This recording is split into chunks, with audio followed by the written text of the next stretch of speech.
Welcome to the Life with Joey Calvo podcast. I am Joey Calvo. Our podcast is part of the World Podcast Network, and now with over 1,100 podcasts. Visit the World Podcast Network at https://worldpodcast.network to listen to podcasts in over 12 genres.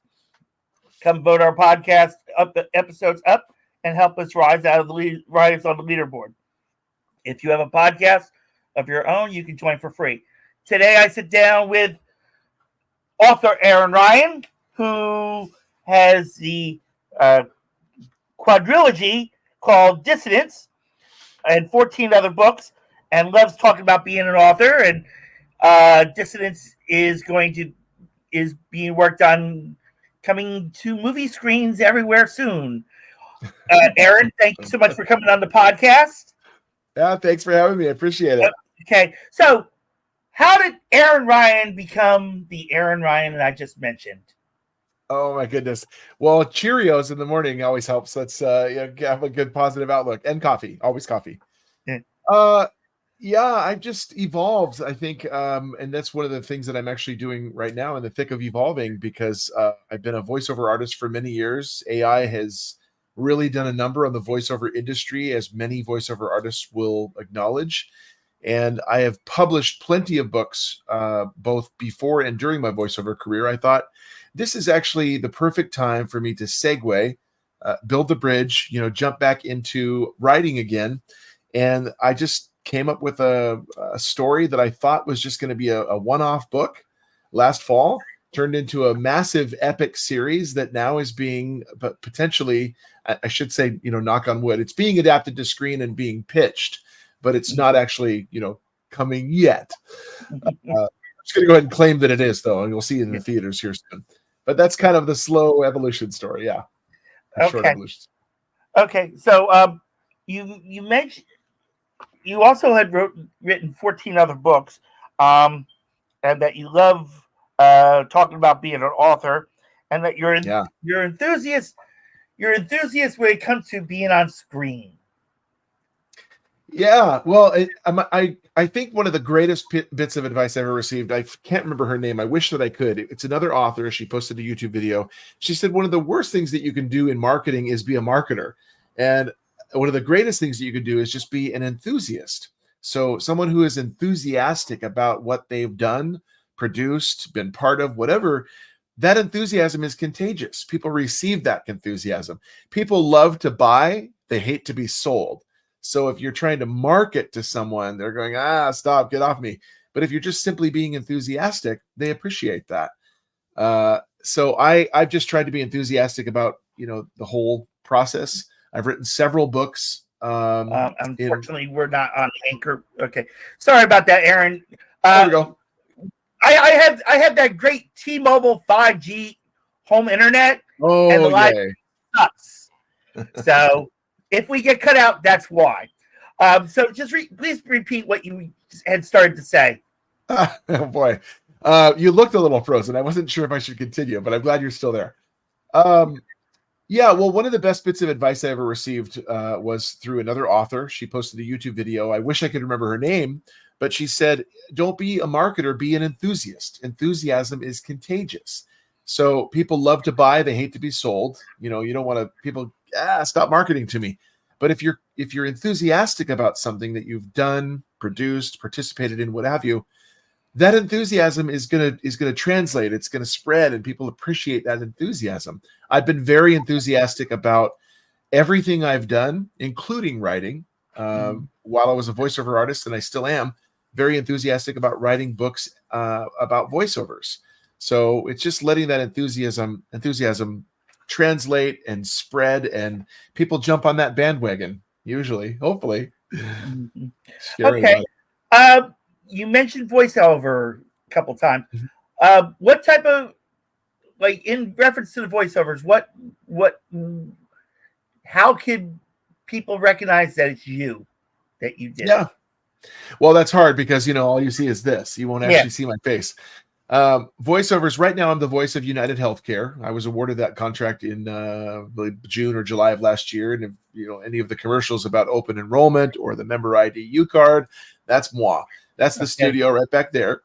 And so I've been doing it since, on and off since 93, full time since 2008.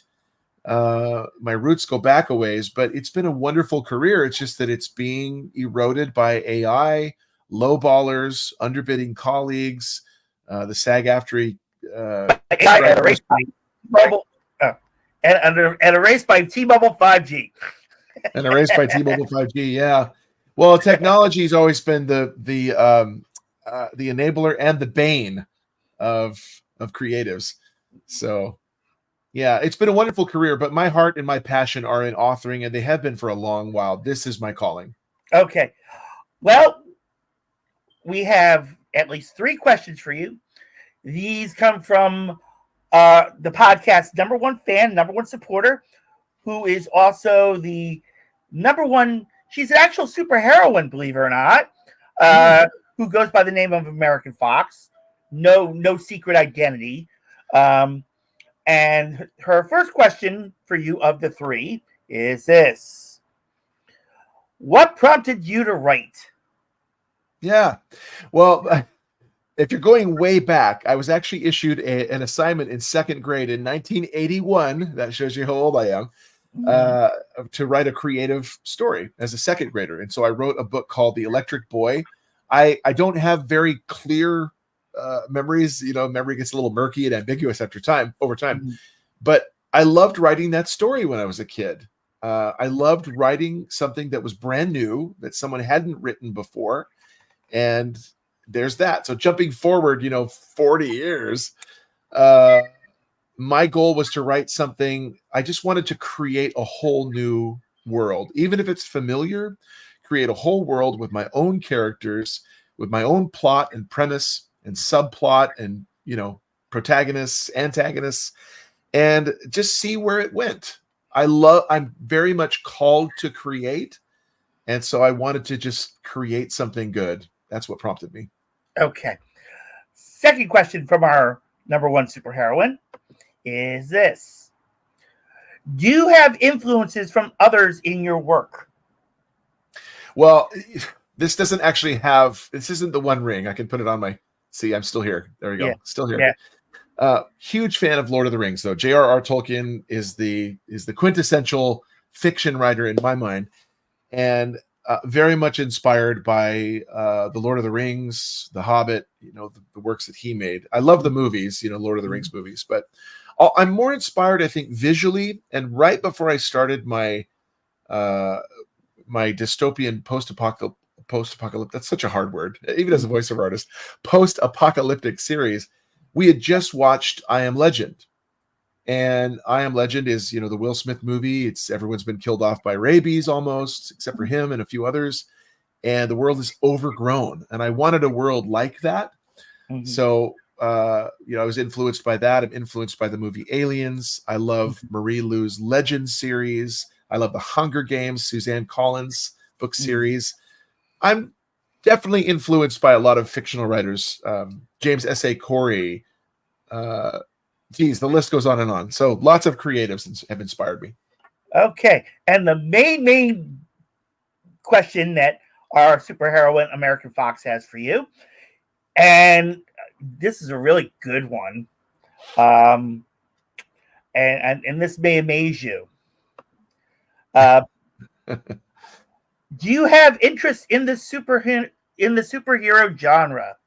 Oh boy. If I could tilt my camera, you would see 3 pictures of Superman next to a figurine, very expensive if I remember right, figurine of Superman. Superman has always been my favorite superhero. My son likes Batman. My other son likes Superman. Mm-hmm. Definitely is my favorite, I think, just, far and away beyond any others. But I really enjoy the Marvel movies and how far they've taken it in terms of the canon of the characters.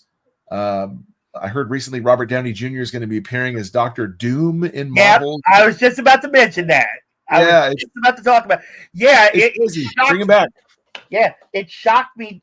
I'm amazed that Robert Downey Jr. was able to stay in the Marvel universe. By the looks of him being Doom, it kind of felt weird.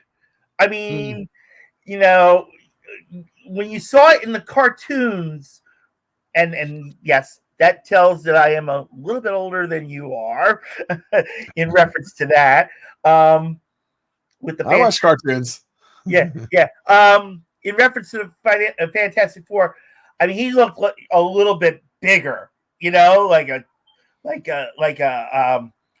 Ferrigno type guy, you know. I'm not going to say that he couldn't do the job of portraying Doom, but just because of the size, I would question it. In reference to superheroes, I'm a Wonder Woman fan, but I've gotten to know an American Fox, so she. Let me do it this way. I'm going to present to you. Let me see.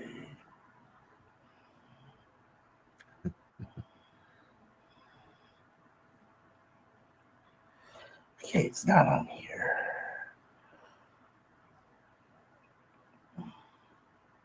What did I do?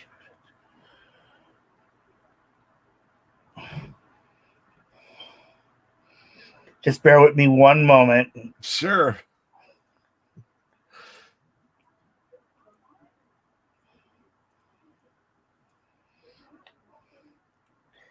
This is American. Of course, my phone's not great with the screen.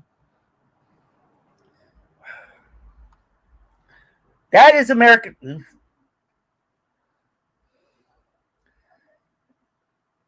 Took it off. Hold on a minute. There we go. Trying it. That is American Fox. Oh, okay. She kind of looks like Wonder Woman, except the bustier is a little different, and I mean, she is an Amazon just like Wonder Woman. Like you said, no secret identity. She's American Fox 24/7, and she is. She's amazing. She's amazing. As I've gotten to know her really deep, and she loves chat with people that love to talk superheroes with. So if you're on Twitter, her Twitter handle is @AmericanFox4. Okay. Or if you're on Instagram, it's AmericanFox12018, I believe. Yeah, 12018. And like I said, she's great to chat with. She loves talking superheroes. She loves the opinions, and that actually was a video that she did a long time ago, and still goes out at night and still patrols different areas, and she's just amazing to get to know. So yeah, and like I said, she is a real life superhero. She's been the number one fan. She's been a big support for me. She tries to keep me going, and that's the best thing. And it's like the more that she puts into the friendship, it just gets like, it just feels different. But she made sure she had questions to give for you and all that. I appreciate it. Yeah. So thank you, American Fox, for those questions. So let's talk about Dissonance. Explain to me about this quadrilogy of Dissonance. Yeah. So I wanted to write a single book. I really didn't have any intentions of writing a trilogy, but it turned into a trilogy because there was so much depth to mine. There was so much thematic depth. There became several running narratives and plots and subplots.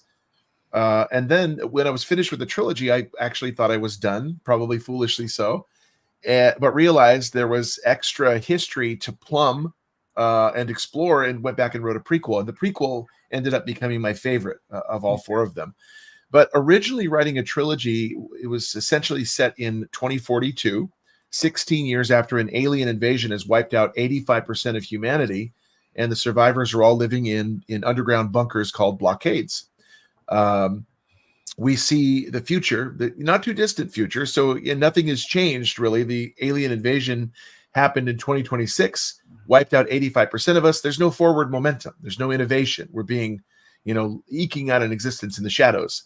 And so when that happens, you don't see people above ground making and taking us anywhere in the future. So it's pretty similar to today. It looks very similar.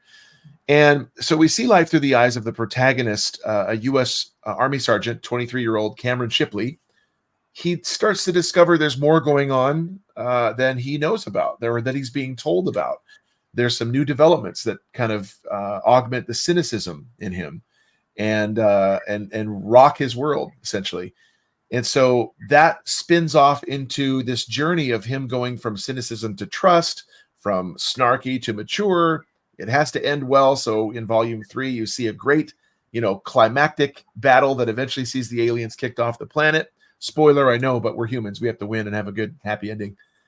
But when I wrote the trilogy, it was set 16 years after this invasion. So I went back and wrote a prequel that covered that near 16-year evolution, jumping us back to the beginning of volume 1, and just had so much heart, so much. I channeled so much of our own family into the characters in volume 0, which is the prequel. And it's my favorite out of all of them. I'm really proud to say and see that volume 1, though, is being adapted to screen and being pitched. Okay. And can't wait to see someone pick that up as a series. Oh, that would be great. Well, I can give you advice for volume 4. And being that we had talked about superheroes, aliens come back with a superhero to fight Cameron, and sure. and Cameron wipes out the superhero. Yeah. Sorry, American Fox. Sorry, I had to go there off to that one. Or Cameron becomes a superhero of his own, that nobody knows, that during this evolution, the 16-year evolution, he starts to gain powers, right, like as we all do. And the aliens come back in like Independence Day, right. and Cameron wipes them all out. He's had powers simmering under the surface all this time. We just something like that.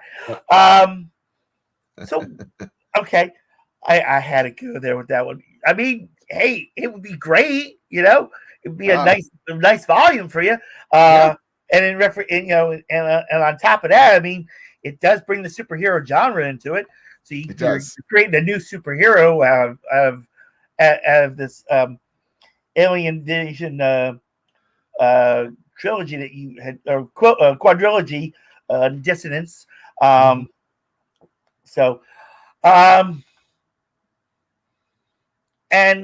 going back to the superhero, have you ever thought of expanding from the sci-fi dystopian to like the superhero? Have you ever had thoughts of that? No, I mean, in terms of writing a different novel in that genre, absolutely. I'm actually working on a different storyline right now that is not superhero related. I don't go in the superhero. I wouldn't say that I have superhero fatigue. There are more than enough movies and content out there. I don't need to contribute to that. I do, however, have a story where a person is afflicted, shall we say, with struck by lightning and afflicted with certain giftings of the psychic nature. I don't want to spoil it too much, but it's called Forecast. It was the project that I was working on, but it's actually on hold because the more I try to get away from this universe, the Dissonance universe, the more it pulls me right back. So I actually wrote this prequel, and then I'm writing another prequel, number 2, in between this and this. Okay. So there's just too much material to mine. There's more history that I can explore. And that's where I feel comfortable. It's amazing because Forecast is a great premise, a great plot, and I'm looking forward to continuing it. But it took me a while to even get to 50 pages. When I jumped back into the Dissonance universe with Volume Up Rising, I hit 50 pages within a week. It just flows naturally. It's the universe in which I belong. So really looking forward to seeing how that's going to turn out. So mainly you're going to stay, Dissonance is going to be continued and with more explanation to the story front, to the storyline. Okay. There's more history and material to plumb, sure. Okay. All right. So I'm kind of running out of questions since we now realize that the superhero genre at your end is dead, and that Dissonance is still alive. Where can folks get into the Dissonance? Yeah, well, Dissonance is basically all over Amazon in various forms. They're all available in Kindle, paperback, hardcover, and audiobook. As a voiceover artist, I couldn't, in good conscience, entrust my book to any other voiceover artist, so I narrated them as well. I don't like narrating audiobooks, but I had to do these ones because they're mine. So you'll hear that's my voice narrating those books. So those 4 formats on Amazon, or they can go to authoraaronryan.com, follow the breadcrumbs and the trails for where they can buy them direct from me as well, get a signed copy, or dissonancetheseries.com. And dissonancetheseries.com is basically, or actually something easier to remember, you can go to getthesebooks.com, and that is a domain that forwards to dissonancetheseries.com. Easier to remember. That's the website that's devoted entirely to the saga as it's developing. So those 3 websites, yeah. All right, so Dissonancetheseries.com. Yeah. Give me one moment. I just want to make sure I spelled it right. Yeah, easier way is just type in getthesebooks.com. That's the All right. All right. Yep. We've got it as vinyl lettering on the back window of the car. Why not everywhere else, right? Yeah. Easier to remember. All right. Of course, there we go. All right, so go to getthesebooks.com and dive into the universe called Dissonance. And also, explain about the dot cards. It's basically just like Linktree. So Dot Cards has all my social media links all in one place. Okay. Social media, websites, contact info, payment, blah blah blah. I don't think I ever actually had a Linktree account. I did have a Dot Cards because they actually would put a blue card with a QR code you could carry around, looked really flashy. So I went with them instead. It's just like Linktree though. Okay. All right, Aaron. Thank you so much for coming on the podcast. I'm sorry I couldn't extend it any more than I tried. Made the attempt to, and my pleasure though having me. Appreciate it. Yeah. So definitely check out Aaron Ryan. Check out the series Dissonance. Hopefully, Dissonance you will see in the movie coming soon. And hopefully, eventually, he may get into the superhero genre and expand Dissonance even. All right, Aaron, thank you so much again for coming on the podcast and explaining about Dissonance and explaining about where Dissonance is going and the direction you're going with it. Yeah, thank you for having me. Appreciate it. Yeah, and thank you everyone for watching the live stream of the Life with Joey Calvo podcast. I am Joey Calvo. God bless you all. All right, take care. Yep.